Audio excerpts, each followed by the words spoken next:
Ladies and gentlemen, let me share a truth with you. A truth that, once understood, has the potential to transform everything. There's a rhythm, a flow, a frequency unique to you. If you find it, truly align with it, you'll unlock doors you never imagined existed. Today, we're diving deep, not into something abstract or overly complicated, but into a perspective so grounded that it can shift how you see your world. This is not a lecture or a lesson. It's a conversation, a moment for reflection, growth, and understanding. Stay with me. Set distractions aside. Focus, because the way you engage right now could be the beginning of something extraordinary. So here's the promise. Find your frequency, and everything you're seeking will begin to flow. Let's explore this together. Let's talk about something you've probably heard before: vibration. Not in a technical sense, not in a mystical way that feels out of reach, but as a simple, practical truth woven into every part of life. Everything in this universe vibrates. Atoms, molecules, even the emotions we feel, they're all part of a constant rhythm. When we feel good, our vibration is high. When we're stressed, angry, or drained, it lowers. It's that straightforward. Yet, it's a concept that often gets lost in translation. On one end, there's the deep dive into technicalities, filled with jargon that complicates what's meant to be simple. On the other, there's the leap into fantasies, treating vibration like a magical switch that instantly fixes everything. Neither extreme helps us. The truth? Vibration is accessible. It's about how you feel right now. It's about recognizing that your energy shapes the way you experience the world. An understanding that opens doors, not to unrealistic promises, but to a clearer, more empowered way of living. Stay with me as we go deeper, because the simplicity here is where the power lies. Let me take you back to a point in my life where everything felt heavy. Each day bled into the next, a cycle of monotony that left me numb. I worked in a small, shared office, a desk wedged between colleagues who rarely spoke, their presence as distant as strangers on a subway. Even the few conversations we had were lifeless, predictable, revolving around the same topics. I felt stuck, as if the walls around me grew closer with every passing day. One day, scrolling through a routine sea of content, something caught my attention. A documentary about energy, about how our thoughts and emotions shape our experiences. It wasn't the first time I'd heard something like this, but something clicked.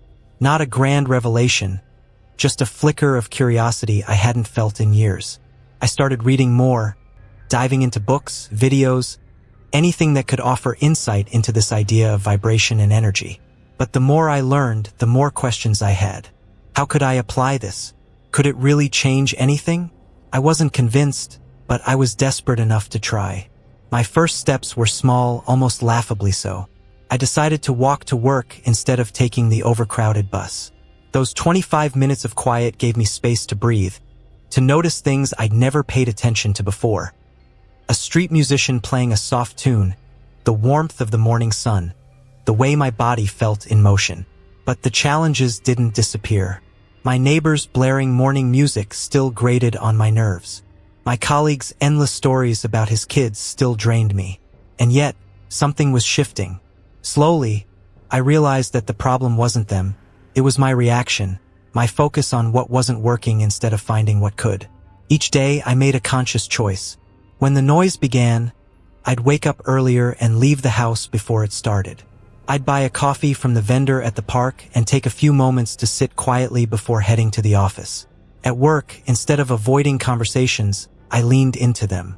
I asked my colleague about his family, listened fully, and something incredible happened. He began to light up, and so did I. The silence that had once suffocated me was replaced by connection. It didn't happen overnight, and it wasn't always easy. There were setbacks, moments where the old frustrations returned. But over time, those small changes added up. I began to feel lighter, more in control.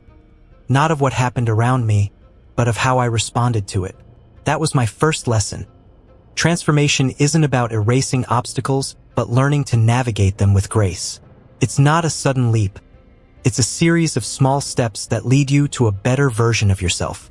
And those steps, they're always within your reach. Here's what I've learned through this journey. The idea of vibrating high isn't some unreachable mystical state. It's as simple as feeling good, feeling grounded in your own skin and connected to the world around you. And what's powerful about this is that it doesn't require grand gestures or external changes.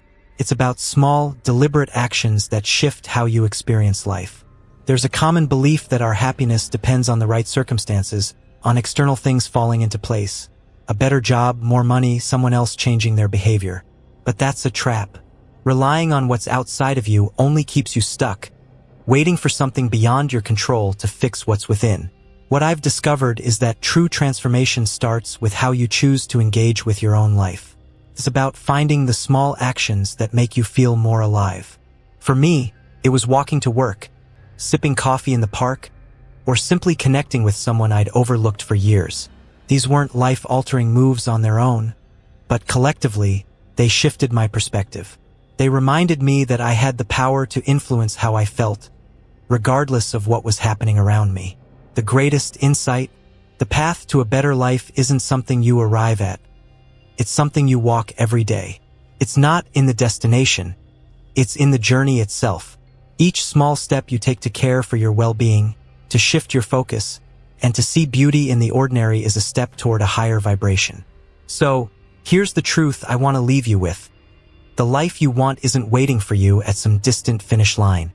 It's right here in how you choose to move forward moment by moment. It's in the way you embrace the process, not just the result. And when you commit to that, you'll find that the journey itself is the transformation. Now it's your turn. Everything we've talked about today, every insight, every step, only has power if you choose to take it with you. What's one small action you can take right now to feel better, to elevate your energy, and to shift how you experience the world? It doesn't need to be dramatic. Maybe it's taking a walk, calling someone you care about, or simply sitting in stillness for a few moments. The key is this: start. Start where you are with what you have and let that be enough. Growth isn't about perfection. It's about progress.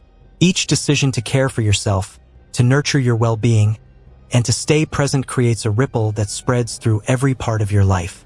As you begin this journey, remember one important truth: you're not alone. The path may feel uncertain at times, but it's yours to walk, and every step is meaningful. I want to thank you for spending this time with me, for opening yourself to these ideas, and for considering how they might shape your life. Take these lessons, make them yours, and carry them forward. And know this: you have everything you need to create a life of balance, joy, and fulfillment. You don't need to wait for the world to change. You can begin today. So, let's continue together. Let's embrace this journey of growth, one step at a time. Thank you for being here, for listening, and for allowing yourself to grow. Keep moving forward, and never underestimate the power of small changes to transform your world.